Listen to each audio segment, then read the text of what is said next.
बिस्मिल्लाहिर्रहमानिर्रहीम। अस्सलाम वालेकुम। आज हम आपके साथ मटन निहारी की नहायत आसान, लजीज़ और शानदार रेसिपी शेयर कर रहे हैं। रेस्टोरेंट से कई गुना बेहतर निहारी बनकर तैयार होगी, खाने वाला उँगलियां चाट जाएगा। सिर्फ दो मसालों के साथ बनाएंगे इस निहारी को, जिसमें एक मसाला घर का पिसा हुआ है और एक मैंने रेडीमेड इस्तेमाल किया है। पूरी डिटेल आपको इस बेहतरीन निहारी की इस वीडियो में मिलने वाली है, तो रेसिपी को शुरू करते हैं। यहाँ मैंने एक खाने का चम्मच सौंठ ली है और इसको मैंने हल्का सा कूट लिया था। मैंने साथ ही साथ इन तमाम अज्जा की पिक्चर्स अटैच कर दी हैं ताकि आपको कन्फ्यूजन ना हो। यहाँ मैंने एक खाने का चम्मच ही भर के सौंफ का लिया है। ये खाने का चम्मच वो खाने का चम्मच है जो हम मेजरमेंट के इस्तेमाल करते हैं, ना कि ये चावल खाने वाला चम्मच है। यहाँ मैंने आधा जायफल लिया था, वो भी मैंने पूरा नहीं लिया, बड़े साइज़ का आधा जायफल लिया है। जावित्री का एक बड़ा टुकड़ा लिया है, आप देख सकते हैं इस टुकड़े का साइज़ क्या है, ये इसमें शामिल कर दिया है। साथ ही साथ ये पीपली है, जिसे इंग्लिश में लॉन्ग पेपर भी कहते हैं, एक छोटी पीपली छोटे साइज़ की, वो भी मैंने इसमें शामिल कर दी है इस मसाले के अंदर।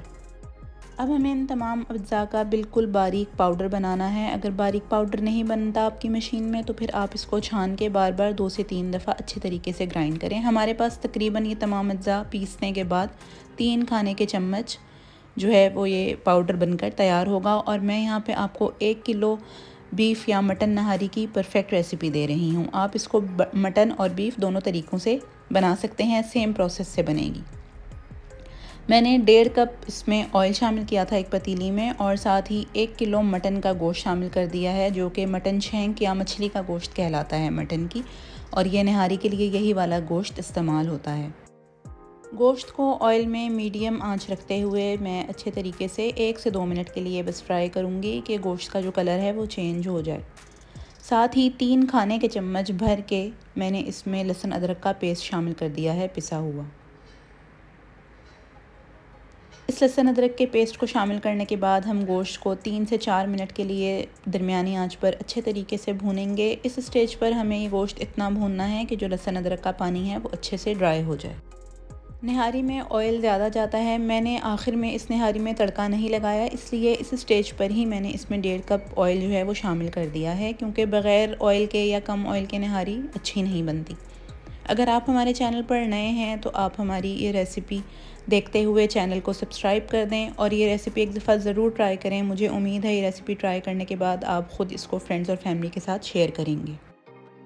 अब जो रेडीमेड बाहर का पैकेट का मसाला मैं इसमें इस्तेमाल कर रही हूँ निहारी का, वो नेशनल का निहारी मसाला है, और इसके मैंने 4 खाने के चम्मच भर के इसमें शामिल किए हैं। ये वही वाले चम्मच हैं जो हम मेजरमेंट के लिए और बेकिंग के लिए इस्तेमाल करते हैं। आपने चावल खाने वाले चम्मच नहीं लेने, क्योंकि उनका जो मेजरमेंट है वो और है और इनका मेजरमेंट और है। अब ये 3 खाने के चम्मच ही तकरीबन हमारा जो पिसा हुआ मसाला है ये बनकर तैयार हुआ था, मैंने वो भी इसमें सारा शामिल कर दिया है। अब एक दालचीनी का टुकड़ा, बड़ा टुकड़ा लिया है, वो इसमें शामिल कर देंगे। साथ ही 2 बादियान के फूल, मेरे पास यहाँ छोटे फूल थे तो मैंने 2 शामिल किए हैं, आपके पास बड़ा फूल हो तो 1 फूल इसमें काफ़ी रहेगा। इन तमाम अज्जा के साथ हमारी ये निहारी लजीज़ और परफेक्ट बनेगी। बस ये तमाम मसाले डालने के बाद हमें लो टू मीडियम हीट पर 3 से 4 मिनट के लिए अच्छी तरह मसालों के साथ इस गोश्त को भूनना है। मुसलसल चमचा चलाते हुए इस गोश्त को हमें भूनना है 3 से 4 मिनट के लिए। आप देख सकते हैं बस हमें मसालों का कच्चापन दूर करना है। जैसे ही मसाले थोड़े से भुन जाएंगे हम इसमें पानी शामिल कर देंगे। इस स्टेज पर मैंने 5 से 6 कप पानी शामिल किया है। अगर आप बीफ का गोश्त इसमें इस्तेमाल कर रहे हैं तो फिर आप पानी की मिकदार ज़्यादा कर दें। मैंने यहाँ 5 ग्लास पानी इसलिए डाला है कि आधा पानी जो है वो हम गलाने में इसका खुश्क हो जाएगा और आधा पानी हम शोरबे के लिए इसमें यखनी छोड़ देंगे। अब इसको ढककर कवर करके एक बॉयल आने देंगे और फिर बॉयल आने के बाद चूल्हा हल्का करके गोश्त को गलने के लिए रख देंगे तकरीबन 40 से 50 मिनट के लिए। अब यहाँ मैंने 3 से 4 खाने के चम्मच गंदम का आटा लिया है और उसको हल्की आंच पर 2 से 3 मिनट के लिए मैंने भून लिया था, जब तक उसमें से हल्की हल्की खुशबू आना शुरू नहीं हो गई। हल्का सा भूनने के बाद मैंने यहाँ पे इसको एक बोल में निकाल लिया और आधा पौना कप इसमें मैंने पानी का शामिल कर दिया है। ये आपकी चॉइस है, 3 चम्मच लेना चाहते हैं खाने वाले तो आप 3 ले लें, वरना अगर आप ज़्यादा गाढ़ी रखना चाहते हैं तो आप 4 चम्मच यहाँ गंदम के आटे के इस्तेमाल करें। मैंने यहाँ पे 4 चम्मच गंदम के आटे के इस्तेमाल किए हैं। तकरीबन 50 मिनट के बाद हमारा ये गोश्त मुकम्मल तौर पर गल गया था।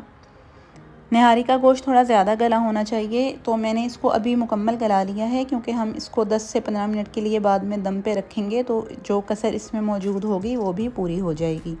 गोश्त गलने के बाद मैंने जो आटे का हमने पेस्ट बना के रखा था वो इसमें शामिल कर दिया है और मुस्तकिल इस स्टेज पर हमें चमचा चलाते हुए इसको मिक्स करना है। आटा डालने के बाद अच्छे तरीके से मिक्स कर लेंगे इसको और फिर बिल्कुल धीमी आंच करके इसको 10 से 15 मिनट के लिए दम पर रख देंगे। ध्यान रहे कि हमें बिल्कुल धीमी आंच पर इसको दम पे रखना है। और जो ऑयल अभी आपको महसूस हो रहा है कि वो सारा इसमें मिक्स हो गया है, दम देने के बाद ये वापस इस पर ऊपर तरी आ जाएगी।